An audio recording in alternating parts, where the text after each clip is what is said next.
The moon hung like a pale, watchful eye in the cloud-streaked sky, its cold light pouring over a cracked, forgotten highway. Our old Ford rattled and groaned, the wheels crunching over loose gravel as we made the turn onto the desolate road. The headlights pushed weakly into the thickening darkness, illuminating faded lane markings that disappeared into the inky void. I gripped the steering wheel, my knuckles white with tension. "Ready for a night of adventure, man?" I asked, forcing a grin to hide the unease gnawing at my gut. My best friend, Jason, leaned back in the passenger seat, a cocky smile on his face. His mop of dark hair hung over his eyes, making him look like a carefree kid on a joyride. "They say this road used to be Route 23, he said, his voice dropping to a spooky whisper. "People drove down it and just disappeared." I laughed, trying to shrug off the chill that ran down my spine. "Yeah, and I'm sure they got abducted by aliens too," I shot back. Jason chuckled, but his eyes were focused on the road ahead. The joke hung in the air, falling flat as the silence pressed in around us. The thrill of the unknown had felt exciting back in the comfort of my living room. Out here, in the middle of nowhere, with nothing but darkness on all sides, that excitement was souring into unease. The narrow road snaked deeper into the woods, the skeletal branches reaching out like twisted fingers. Each mile we drove, the night seemed to grow heavier. A low fog slithered across the ground, coiling around the tires like ghostly tendrils. That's when we saw the sign. A rusted metal signpost leaned at an awkward angle, riddled with bullet holes and slashed with graffiti. The words barely hung on to the metal. "Turn back." Jason let out a low whistle. "Creepy. What do you think, dude? Should we listen to it?" I tried to laugh, but it came out more like a cough. "Are you kidding? This is where the fun begins." Famous last words. We pressed on, the Ford's engine grumbling against the increasing weight of the night. The fog grew thicker, swallowing the road behind us until it felt like we were driving through an endless tunnel.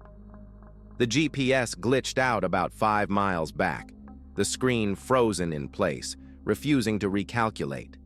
Jason fiddled with his phone, the glow of the screen reflecting his frustration. "No signal," he muttered, tossing it onto the dash. I forced a smile. "Part of the adventure, right?" He nodded, but the light in his eyes had dimmed. He stared out the window, his fingers tapping nervously against his knee. The road seemed endless. The trees lining it were like dark sentinels, their twisted branches clawing at the sky. Every now and then, a flicker of shadow moved just beyond the reach of the headlights, vanishing before I could focus on it. A burst of static crackled from the car's old radio. Jason twisted the dial, trying to tune it in, but all he got was a low, eerie hum. Soft whispers threaded through the noise, fragmented words that didn't make any sense. "What's that noise?" he asked, his voice tight. "Old radio interference," I lied, though the hair on the back of my neck stood on end. Then something darted across the road, a flash of shadow, too fast to see clearly. I slammed on the brakes, the tires screeched, the Ford skidded to a halt, and my heart pounded in my chest like a jackhammer. "Did you see that?" I asked, my voice shaking. Jason nodded, his face pale. "Yeah, but what the hell was it?" We sat there, the silence pressing down on us. The fog swirled outside, thick and suffocating. Then came the sound. Click, click, click, like boots on asphalt. The sound came from somewhere behind us. Jason's eyes widened, his face bathed in the cold glow of the dashboard. "Who the hell would be out here?" he whispered. "Stay in the car," I hissed, not sure if I was talking to him or myself.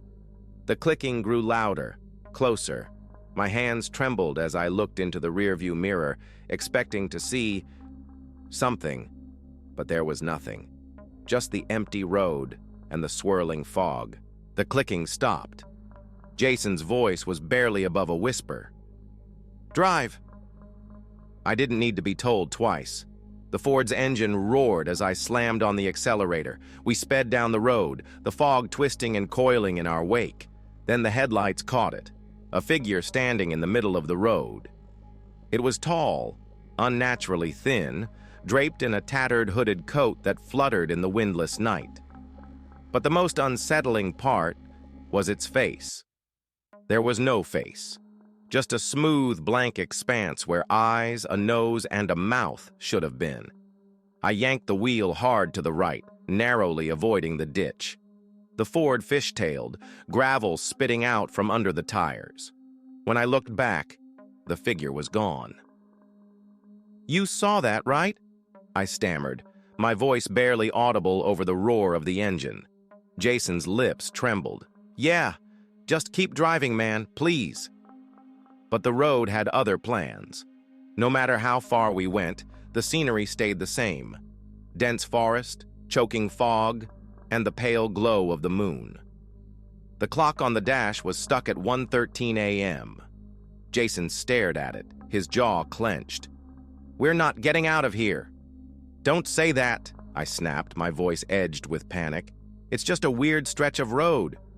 That's when we heard it, the low, guttural growl of an engine, not ours. I looked in the rearview mirror and felt my stomach drop. There, in the distance, two headlights glowed like the eyes of a predator. They bobbed and swayed, closing in on us. "Who the hell is that?" Jason asked, his voice breaking. "Doesn't matter," I said, pressing the gas pedal to the floor. The Ford's engine screamed, the needle trembling as it climbed higher and higher. But the other car stayed with us, its headlights growing brighter, its engine louder. Then, just as suddenly as it had appeared, the lights vanished. "Where'd it go?" Jason turned in his seat, peering into the foggy darkness. "I don't know," I admitted, my heart thundering. The engine coughed, sputtered, and died. The headlights flickered once and plunged us into complete darkness. For a moment, all was silent. Then, the fog lifted, the forest disappeared, and the road stretched into a black, endless void. The figure was back, standing in the middle of the road, only this time it was closer. Too close. Jason screamed. I couldn't move, couldn't look away. The figure raised a hand, a single finger pointing at me. The radio crackled, then erupted into an ear-splitting static, warping into a low, cruel laugh. Then, nothing. The darkness was absolute, a suffocating void that pressed in from all sides. My body was numb, weightless, as if suspended in an endless abyss. The static in my ears faded, replaced by a deafening silence. My mind screamed for escape, but there was nowhere to go.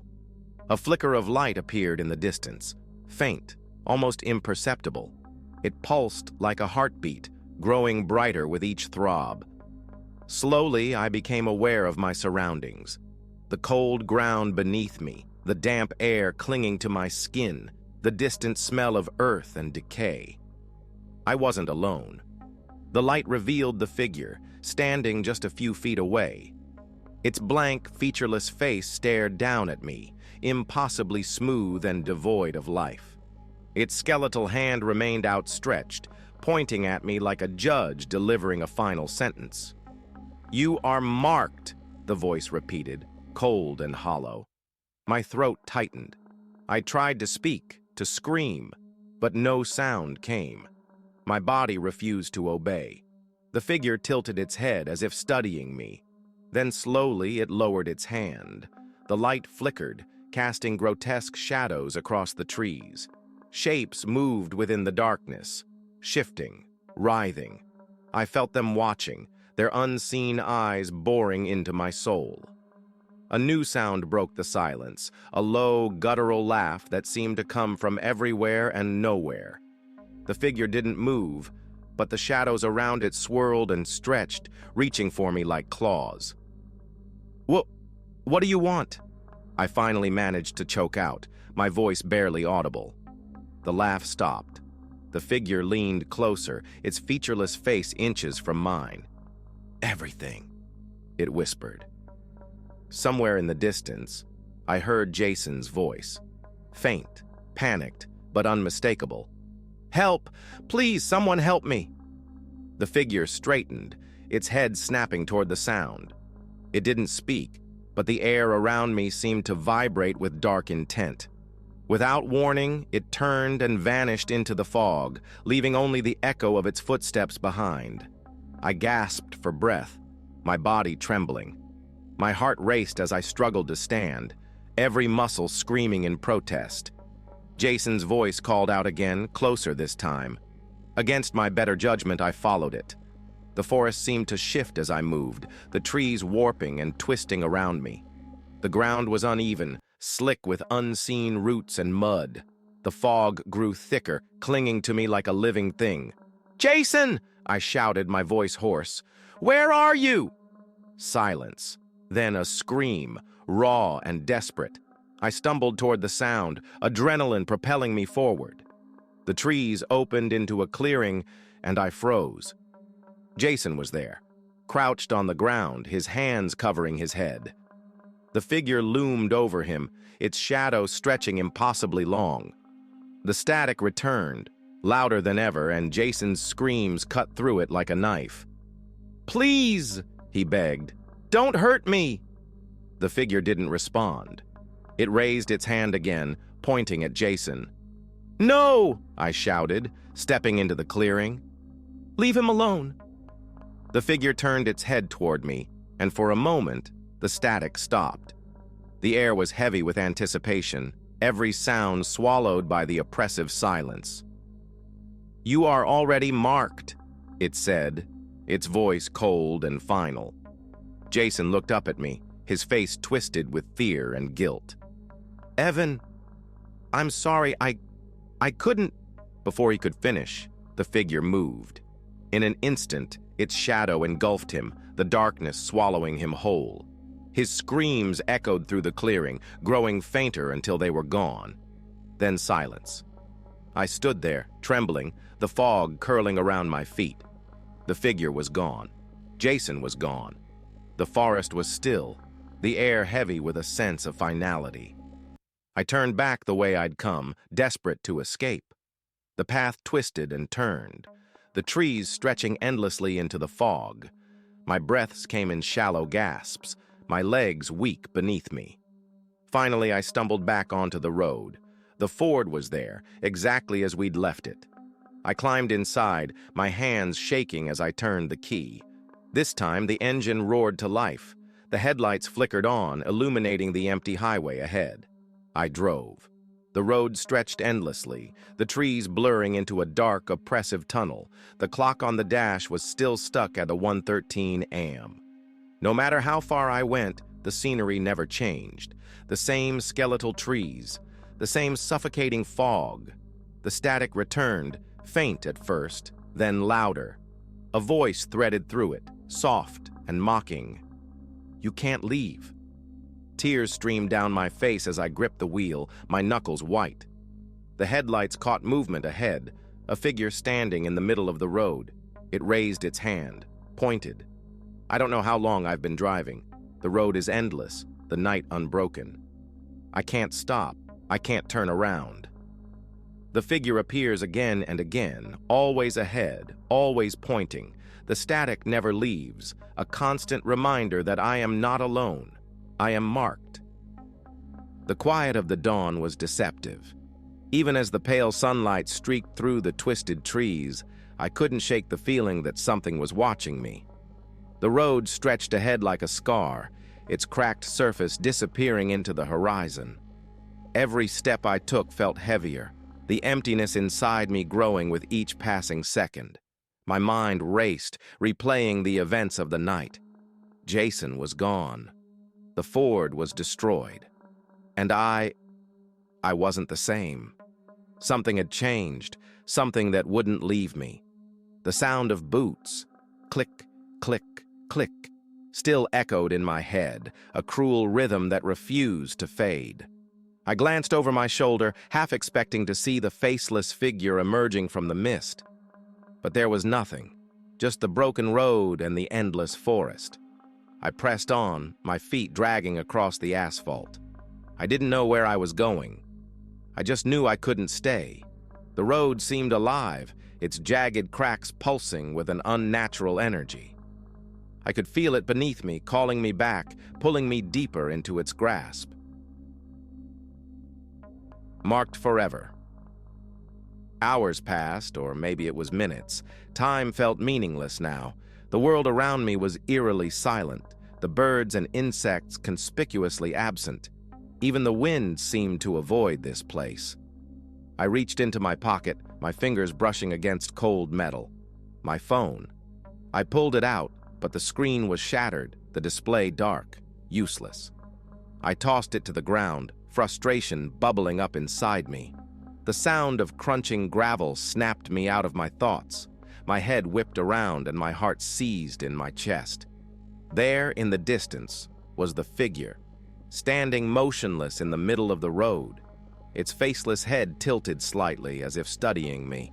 The tattered coat hung from its skeletal frame, unmoving despite the non-existent wind. I took a step back, my breath hitching. It raised its hand, pointed.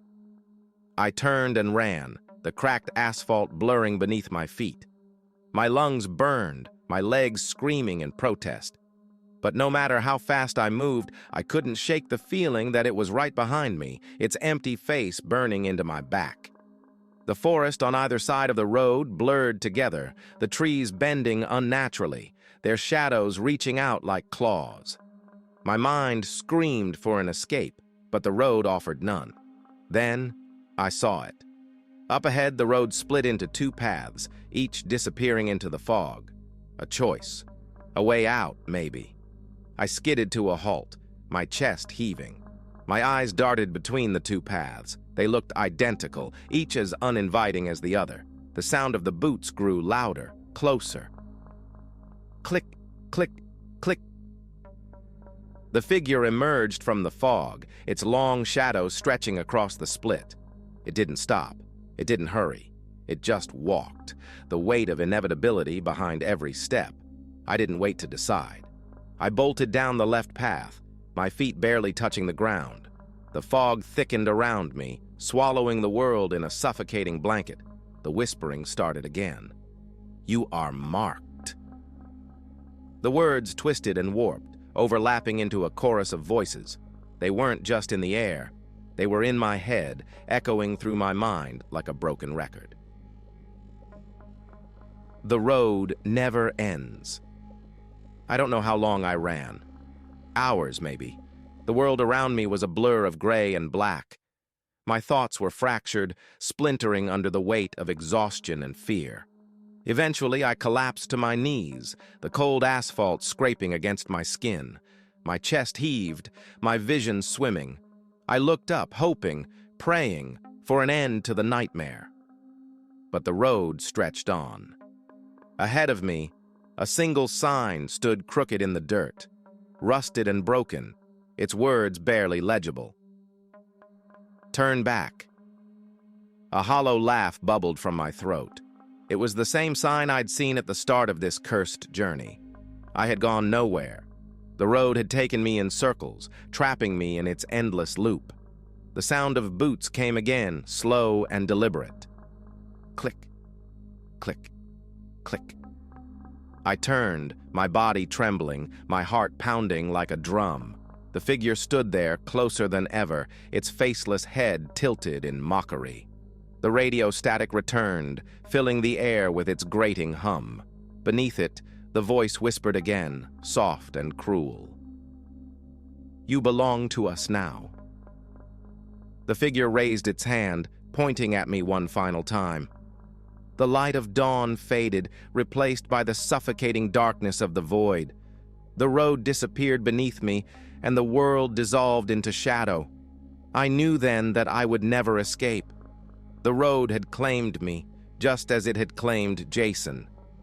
And now it waits, for the next traveler, for the next fool who dares to tread its path, for the next life to mark. The end.